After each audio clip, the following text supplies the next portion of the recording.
Scoutcrafter had a cool video that I watched tonight, about 4 days behind, but it was about palm ratchets. And I thought, oh, that's a sweet thing to have.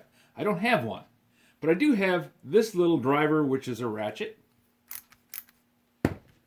And this one, which is a straight drive, it's just no ratchet to it, just back and forth.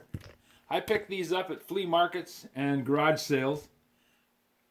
This I bought new. One of the few things that I buy new, but I knew that there wasn't any way I was going to get one of these inexpensive in any good condition. I bought two at a time, and I sent one off to Louis because, hey, I don't need two, and I really, really like it.